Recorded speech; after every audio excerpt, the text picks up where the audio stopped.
ನಿಮ್ಮ favourite serials ಈಗ ಟಿವಿಗಿಂತ ಮುಂಚೆ ಸನ್ ನೆಕ್ಸ್ಟ್ ಆಪ್ ನಲ್ಲಿ ಜಾಲಿಯಾಗಿ ಎಲ್ಲರಿಗಿಂತ ಮುಂಚೆ ನೋಡಿ. ಈಗಲೇ ಸನ್ ನೆಕ್ಸ್ಟ್ ಆಪ್ ಡೌನ್ಲೋಡ್ ಮಾಡಿ ಮತ್ತು ಸಬ್ಸ್ಕ್ರೈಬ್ ಮಾಡ್ಕೊಳ್ಳಿ. ತಗೊಳ್ಳಮ್ಮ.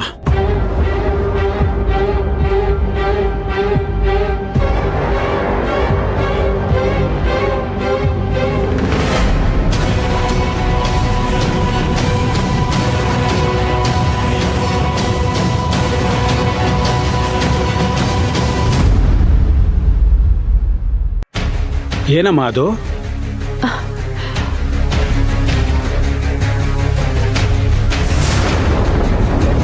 ಹಾಯ್ ದತ್ತ, ಇದು ರಾಜೇಶ್. ನಾನು ಈ ಲೆಟ್ರನ್ನ ಬರೆದು ಸೀಕ್ರೆಟಾಗಿ ನಿನ್ನ ಫೈಲಲ್ಲಿ ಇಟ್ಟಿರೋದಕ್ಕೆ ಕಾರಣ ಇದೆ. ಈ ಲೆಟ್ರನ್ನ ಓದುವಾಗ ನಿನ್ನ ಅಕ್ಕಪಕ್ಕ ಯಾರು ಇಲ್ಲದೇ ಇದ್ದರೆ ಒಳ್ಳೆಯದು.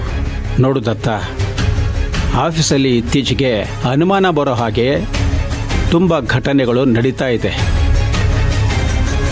ಇದು ಈ ಕಂಪ್ನಿಯ ಬೆಳವಣಿಗೆಗೆ ಒಳ್ಳೆಯದಲ್ಲ, ನಮ್ಮ ಕಂಪ್ನಿ ವರ್ಕರ್ಸ್ಗೂ ಒಳ್ಳೆಯದಲ್ಲ. ಏನೋ ದೊಡ್ಡ ದುರಂತ ನಡೆಯೋ ಹಾಗೆ ನನ್ನ ಮನಸ್ಸಿಗೆ ಅನ್ನಿಸ್ತಾ ಇದೆ. ಇದಕ್ಕೆ ನಮ್ಮಲ್ಲಿರೋ ಯಾರೋ ಒಬ್ಬರು ಕಾರಣ ಅಂತಲೂ ನನಗನ್ನಿಸ್ತಾ ಇದೆ. ಆಫೀಸ್ನಲ್ಲಿ ಫೋನಲ್ಲಿ ಮಾತಾಡಿದ್ರು ವಿಷಯ ಲೀಕ್ ಆಗಬಹುದು ಅನ್ನೋ ಒಂದೇ ಒಂದು ಕಾರಣಕ್ಕೆ ನಾಳೆ ಮಧ್ಯಾಹ್ನ 12 ಗಂಟೆಗೆ ನಮ್ಮ ಕಾಫಿ ಫ್ಯಾಕ್ಟ್ರಿ ಹತ್ರ ಇರೋ ಪಾರ್ಕಲ್ಲಿ ನಾನು, ನೀನು, ರಾಮ್ ಮೂವರು ಭೇಟಿಯಾಗೋಣ. ಕೆಲವೊಂದು ವಿಷಯಗಳು ನನ್ನ ಗಮನಕ್ಕೆ ಬಂದಿದೆ, ಅದನ್ನು ನಾನು ನಿಮ್ಮ ಹತ್ರ ಹೇಳ್ಕೋಬೇಕು. ಇದರಿಂದ ಯಾರಿದ್ದಾರೆ ಅನ್ನೋದನ್ನು ಕಂಡುಹಿಡಿಬೇಕು. ಈ ವಿಷಯ ಯಾರಿಗೂ ಗೊತ್ತಾಗೋದು ಬೇಡ. ಆಫೀಸ್ನಲ್ಲಿ ಈ ವಿಚಾರವಾಗಿ ಮಾತಾಡೋದು ಬೇಡ. ಇಂತಿ ನಿಮ್ಮ ಸ್ನೇಹಿತ ರಾಜೇಶ್. ಇಷ್ಟು ವರ್ಷ ಆದರೂ ನೀವು ಈ ಫೈಲ್ನ ನೋಡೇ ಇಲ್ವಾ? ಇಲ್ಲಮ್ಮ, ರಾಜೇಶ ಸತ್ತಿರೋ ದುಃಖದಲ್ಲಿ ಈ ಕಡೆ ಗಮನ ಹರಿಸೋಕ್ಕಾಗಲಿಲ್ಲ. ಲೆಟರಲ್ಲಿ ಅಪ್ಪ ಅನುಮಾನ ಪಡ್ತಿರೋ ಹಾಗೆ ಕಂಪನಿಯಲ್ಲಿ ಏನು ಸಮಸ್ಯೆ ಬಂದಿತ್ತು? ಅದೇನೋ ನನಗೆ ಗೊತ್ತಿಲ್ಲಮ್ಮ, ಆದರೆ ನನ್ನ ಗಮನಕ್ಕೆ ಇದು ಯಾವುದೂ ಬಂದಿಲ್ಲ. ಒಂದು ವೇಳೆ ರಾಮ್ ಗಮನಕ್ಕೆ ಅನುಮಾನ ಬಂದಿರಬಹುದು. ಸರಿ, ಆ ವಿಷಯನ ನಾನು ಅವ್ರ ಹತ್ರನೇ ಕೇಳಿ ತಿಳ್ಕೊತೀನಿ. ಆದ್ರೆ ಅವತ್ತು ಫ್ಯಾಕ್ಟ್ರಿ ಹತ್ರ ಇರೋ ಪಾರ್ಕಲ್ಲಿ ಅಪ್ಪ ನಿಮ್ಮನ್ನ ಭೇಟಿಯಾಗಬೇಕಾಗಿರೋರು ಅದೇ ಸಮಯದಲ್ಲಿ ಎಸ್ಟೇಟ್ ಹತ್ರ ಯಾಕೆ ಹೋದ್ರು? ಇಲ್ಲಮ್ಮ ಕಾವೇರಿ, ನನಗೆ ಗೊತ್ತಿಲ್ಲ. ಯಾಕೆಂದ್ರೆ ಅವತ್ತು ನಾನು ಆಫೀಸಲ್ಲಿ ಇರಲಿಲ್ಲ. ಒಂದು ವೇಳೆ ರಾಮು ಗೊತ್ತಿರಬಹುದು. ಒಂದು ವೇಳೆ ನಮ್ಮ ಚಿಕ್ಕಪ್ಪ ರಘುಪತಿ ಏನಾದರೂ ನಮ್ಮಪ್ಪಂಗೆ ಆಕ್ಸಿಡೆಂಟ್ ಮಾಡಿಸಿರ್ಬೋದಾ? ಇಲ್ಲಮ್ಮ, ಅದು ಸಾಧ್ಯ ಇಲ್ಲ. ಯಾಕೆಂದರೆ ನಿಮ್ಮ ಚಿಕ್ಕಪ್ಪ ರಘುಪತಿಗೆ ಕೋಪ ಇದ್ದಿದ್ದು ರಾಮ್ ಮೇಲೆ, ನಿಮ್ಮ ಅಪ್ಪನ ಮೇಲೆ ಅಲ್ಲ. ನಿಮ್ಮ ಆಸ್ತಿ ಎಲ್ಲ ನಿಮ್ಮ ಅಪ್ಪನಿಂದನೇ ತಗೊಂಡ್ಮೇಲೆ ಮತ್ತೆ ನಿಮ್ಮ ಅಪ್ಪನ ಮೇಲೆ ಕೋಪ ಯಾಕಿರುತ್ತೆ? ಒಂದು ವೇಳೆ ನಿಮ್ಮಪ್ಪ ಏನಾದರೂ ವಿರೋಧ ಮಾಡಿದರೆ ಅವನು ಕೋಪ ಮಾಡ್ಕೊಳ್ಬೇಕಾಗಿತ್ತು. ನಿಮ್ಮಪ್ಪ ವಿರೋಧ ಮಾಡಲೇ ಇಲ್ಲವಲ್ಲ. ನಿಮ್ಮಪ್ಪ ಇವೆಲ್ಲ ಕಳ್ಕೊಂಡ ಮೇಲೂ ಎಲ್ರ ಜೊತೆ ಖುಷಿಯಾಗಿದ್ದ, ಸಂತೋಷವಾಗಿದ್ದ. ಹೀಗಿರುವಾಗ ನಿಮ್ಮ ಚಿಕ್ಕಪ್ಪ ರಘುಪತಿ ಆಕ್ಸಿಡೆಂಟ್ ಮಾಡಿಸೋದಕ್ಕೆ ಹೇಗೆ ಸಾಧ್ಯ? ಹಾಗಾದ್ರೆ ನಮ್ಮಪ್ಪನ ಕೊಲೆ ಮಾಡಿಸೋಷ್ಟು ದ್ವೇಷ ಯಾರಿಗಿತ್ತು? ಇದನ್ನು ಯಾರು ಮಾಡಿಸಿರ್ಬೋದು? ಸರಿ ಅಂಕಲ್, ನಾನು ಇಲ್ಲಿಗೆ ಬಂದು ಈ ವಿಷಯನೆಲ್ಲ ಮಾತಾಡಿದೆ ಅನ್ನೋದು ಯಾರಿಗೂ ಗೊತ್ತಾಗೋದು ಬೇಡ. ಇವನ್ ರಾಮ್ ಸರ್ಗೂ ಗೊತ್ತಾಗೋದು ಬೇಡ. ಅಂಕಲ್, ಈ ಲೆಟರು ಫೈಲು ನನ್ನ ಹತ್ರನೇ ಇರಲಿ.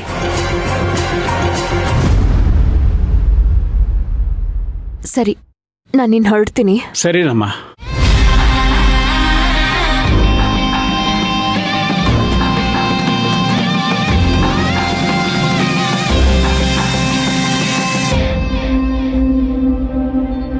ಅಪ್ಪ, ಬೇಜಾರು ಮಾಡ್ಕೋಬೇಡ. ನಿಮಗೆ ಹುಷಾರಿಲ್ವಲ್ಲ, ಅದಕ್ಕೆ ಅಮ್ಮ ನಿಮ್ಮನ್ನ ದೂರ ಇಟ್ಟಿಸಿದ್ದಾರೆ. ನೀನ್ ಟ್ಯಾಬ್ಲೆಟ್ ತಗೊಂಡು ಬೇಗ ಹುಷಾರಾಗು, ಆಮೇಲೆ ನನ್ನ ಜೊತೆ ಆಟ ಆಡುವಂತೆ. ಸರಿ ಪುಟ್ಟ. ನೋಡಿದ್ಯಾ, ಅವ್ರಿಗೆ ಫೀವರ್ ಇರೋದ್ರಿಂದಾನೆ ಅಕ್ಕ ಡಿಸ್ಟೆನ್ಸ್ ಮೇಂಟೈನ್ ಮಾಡು ಅಂತ ಹೇಳ್ತಿರೋದು. ನೀನು ನೋಡಿದ್ರೆ ಏನೇನೋ ಅರ್ಥ ಕಲ್ಪಿಸ್ಕೊತಾ ಇರ್ತೀಯ.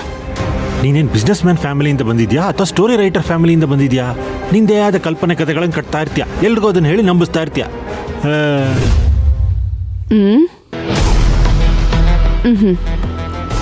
ಇವರಿಬ್ಬರ ಮಧ್ಯ ಏನೋ ನಡೆದಿದೆ. ಅದೇನು ಅಂತ ಆದಷ್ಟು ಬೇಗ ತಿಳ್ಕೊಳ್ಳೇಬೇಕು.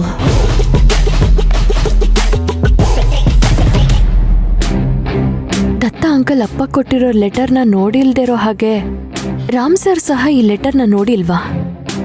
ಅಥವಾ ನೋಡಿದ್ರೂ ಸುಮ್ಮನೆ ಇರ್ಬೋದಾ?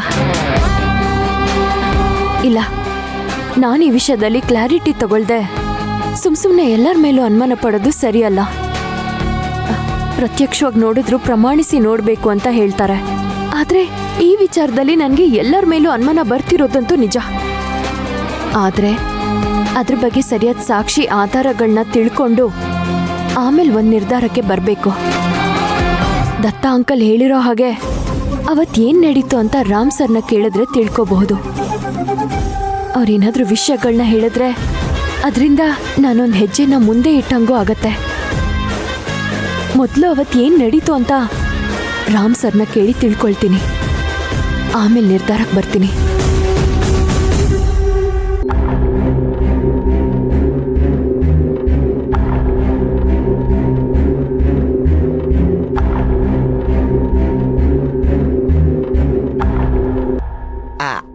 ಅವರ ಬಿಸಿ ಬಿಸಿ ಕಾಫಿ ಮಾಡ್ಕೊಂಡು ಬರ್ಲೇನ್ರಿ?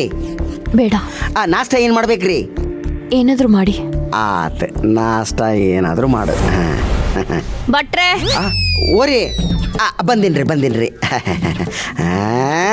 ಭಟ್ರೆ, ನಿಮ್ ಕಣ್ಣಿಗೆ ಕಾವೇರಿ ಮೇಡಮ್ ಮಾತ್ರ ಕಾಣಿಸೋದ? ನಾವು ಕಾಣಿಸಲ್ವಾ? ಕಾಣಿಸ್ಲಿಲ್ರಿ. ಏನಂದ್ರಿ? ಜೋಗುಳ ಬಾವಿ ಸತ್ಯವ್ ನಾಣ್ಯಾಗ್ರಿ. ನಾ ಖರೆ ಹೇಳಾಕತ್ತೀನ್ರಿ, ನೀವು ನನ್ನ ಕಣ್ಣಿಗೆ ಕಾಣಿಸ್ಲಿಲ್ರಿ. ಮತ್ತದೇ ಮಾತಾಡೋದಕ್ಕೆ ಎಷ್ಟು ಧೈರ್ಯ ನಿಮ್ಗೆ? ಅದು ನಾ ಏನ್ ಹೇಳಾಕ್ ಹೊಂಟಿನಪ್ಪ ಅಂತಂದ್ರ ಅವ್ರ ಜೋಡಿ ಮಾತಾಡಕತ್ತಿದ್ನಲ್ರಿ, ನೀವ್ ಇಲ್ಲಿ ಕುಂತಿರೋದು ನನ್ನ ಕಣ್ಣಿಗೆ ಕಾಣ್ಲೇ ಇಲ್ರಿ, ಅದನ್ನ ಹೇಳಾಕ್ ಹೊಂಟಿದ್ದೀನ್ರಿ. ಇವಾಗ ನೋಡಿದ್ರಿ ತಾನೆ? ರೀ, ನೋಡಿದ್ಮೇಲೆ ಏನ್ ಬೇಕು ಅಂತ ಕೇಳ್ಬೇಕು ತಾನೆ? ಹೌದ್ರಿ, ತಪ್ಪಾತ್ರಿ, ಕ್ಷಮಿಸ್ರಿ. ಈಗೇನ್ ಮಜ್ಜಿಗೆ ತಗೊಂಡ್ ಬರ್ಲೇನ್ರಿ? ಈ ವೆದರ್ಗೆ ಯಾರಾದ್ರೂ ಮಜ್ಜಿಗೆ ಕುಡಿತಾರಾ? ಹೋಗಿ ಬಿಸಿ ಬಿಸಿ ಸ್ಟ್ರಾಂಗ್ ಕಾಫಿ ತಗೊಂಡ್ ಬನ್ನಿ. ಮೇಡಮ್ ಅವ್ರಿಗೆ ಕೋಲ್ಡ್ ವೆದರ್ಗೆ ಒಂದು ತಂಪಾದ ಮಜ್ಜಿಗೆ, ಬಿಸಿ ಬಿಸಿ ಕಾಫಿ ತರ್ತೀನ್ರಿ. ಲೈ ಮಲ್ಲಿಕಾ, ಆ ಕಾವೇರಿ ಮೇಲಿನ ಕೋಪನ ಭಟ್ರ ಮೇಲೆ ಯಾಕೆ ತಿರ್ಸ್ಕೊತಿದ್ಯಾ? ಅವ್ರನ್ನ ಯಾಕೆ ಗೊಳಕೋತಿದ್ಯಾ? ನಿಮ್ ಕೈಯಲ್ಲಿ ತಾಳಿ ಕಟ್ಟಿಸ್ಕೊಂಡಲ್ಲ, ಆ ತಪ್ಪಗೆ. ತಾಳಿ ಕಟ್ಟಿದ ಗಂಡ ಅಂತ ನೀನೇನ್ ಸುಮ್ನೆ ಬಿಟ್ಟಿದ್ಯಾ?